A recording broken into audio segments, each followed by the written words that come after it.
যে আপনি এই অসময় আবার এখানে?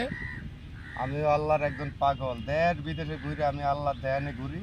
এখন আপনাকে এই নির্জন জায়গায় দেখে আমি একটু বসলাম, যেন উনিও আমার মতন একজন আল্লাহর ধ্যানের একজন পাগল, তাই আমি আপনার কাছে বসলাম একটু কথা কওয়ার জন্যে, ক্ষণিকের জন্যে। কি কথা বলবেন? আপনি গুরু ধরেছেন? আপনি কি গুরুর হুকুমে এখানে আসছেন? আপনি কি পীর ধরালো? হ্যাঁ হ্যাঁ হ্যাঁ হ্যাঁ গুরু।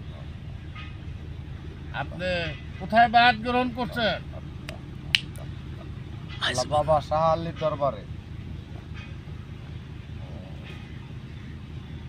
আচ্ছা আচ্ছা, তাহলে তো বহুত কামেল মোকাম্মেল লোক আসা যাওয়া করে ওখানে। ওটা একটা ভার্সিটি, তো ওই ভার্সিটিতে যারা লেখাপড়া করেন তারা তো মহাজ্ঞানী, আর তারা হলেন আধ্যাত্মিক লোক।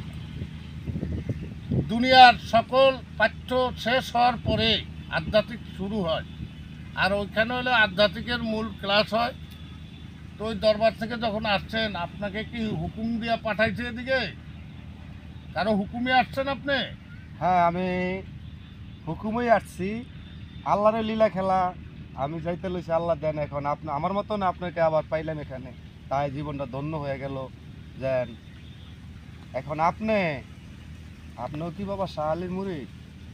আমি সিলসিলা এনায়েতপুর শম্পুগঞ্জের রুহানি সন্তান খাজা আব্দুর রহিম শাহ, আমার দয়াল মুর্শিদ, আমার মহান মুর্শিদ। উনি আল্লাহর কুতুব বলে আখ্যা পাইছে দুনিয়ায়, তাই ওনার চরণে আমি বিনামূল্যে বিকে আছি। আমি সর্বক্ষণ ওনার ধ্যানে খেয়ালে থাকি।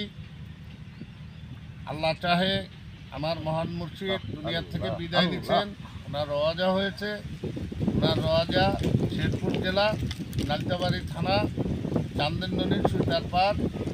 ওনার রওয়াজা মোবারক যদি আপনারা কখনো যান, ওই রওয়াজায় সালাম ভক্তি করে আসবেন, ইনশাল্লাহ আপনার যে কোনো আশা আকাঙ্ক্ষা পূর্ণ হবে।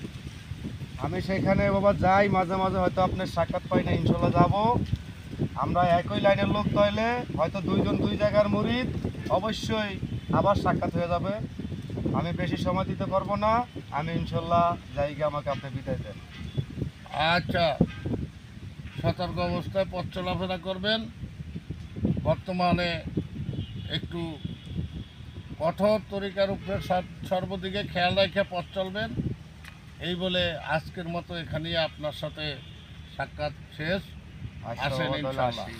আসসালামু আলাইকুম। ওয়ালাইকুম সালাম ওয়া রাহমাতুল্লাহি ওয়া বারাকাতুহু।